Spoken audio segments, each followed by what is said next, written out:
आप सबों को जय मसीह की। परमेश्वर का वचन कहता है कि मन फिराओ क्योंकि स्वर्ग का राज्य निकट है।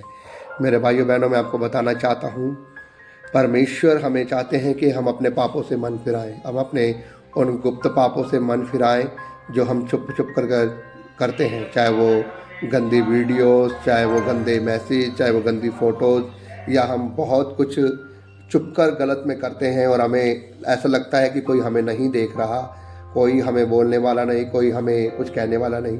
लेकिन मैं आपको एक बात बताना चाहता हूँ मेरे भाइयों बहनों, आज कई लोग उन पापों की वजह से ही जो वो गुप्त में होकर करते हैं, वो संघर्ष में जाते हैं, बीमारियों में जाते हैं, पीड़ाओं में जाते हैं। मैं आपको एक ऐसी एक बात बताता हूँ। एक व्यक्ति होता है बाइबल के अंदर जो 38 वर्ष का रोगी होता है, और वो 38 वर्ष का रोगी होता है, लेकिन जब प्रभु वो देखता है कि शिलो के कुंड में सब लोग डुबकी लगा लगा कर जब स्वर्गदूत पानी हिलाते हैं तो ठीक हो रहे हैं, लेकिन वो 38 वर्ष का रोगी जो होता है वो ठीक नहीं हो पाता है। तभी प्रभु यीशु मसीह उसको देखते हैं कि ये काफ़ी समय से संघर्ष कर रहा है और ये 38 वर्ष से रोगी है। प्रभु से एक ही बात कहते हैं, क्या तू चंगा होना चाहता है?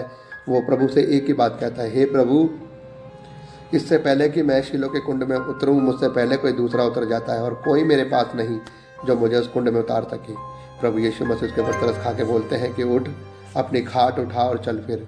उसी समय उसके हाथ पैर टखनों में बल आ जाता है और वो ठीक हो जाता है, और वो उछलता कूदता प्रभु का धन्यवाद करता वो ठीक हो जाता है। थोड़ी देर बाद प्रभु यीशु मसीह उसे मंदिर में मिलते हैं और उससे बोलते हैं, देख तू ठीक हो चुका है, अब दोबारा पाप मत करना, ऐसा ना हो कि इससे भी बड़ी बीमारी तेरे ऊपर आ जाए।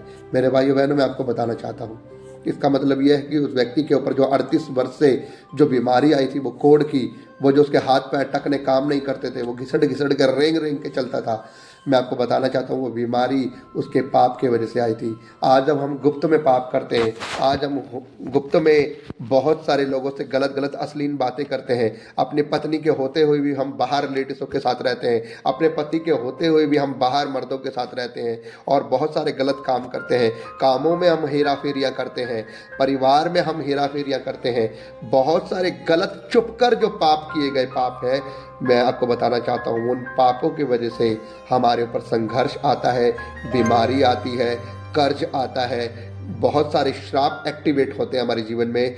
वो किसी और काम से नहीं, वो हमारे ही गुप्त पापों की वजह से होता है। मेरे भाइयों बहनों, इसलिए परमेश्वर ने कहा मन फिराओ क्योंकि स्वर्ग का राज्य तुम्हारे बीच में आ चुका है। यदि आज तुम अपने पापों से पश्चाताप करते हो, यदि आज हम बोलते हैं कि प्रभु मुझे माफ़ कर दे, मेरे पापों को माफ़ कर दे, तो प्रभु आज ही आपके पापों को माफ़ करके आपके जीवन से वो बंधन को तोड़ेगा, उन श्रापों को तोड़ेगा और आपको एक अनंत जीवन के लिए आपको वारिश बना देगा।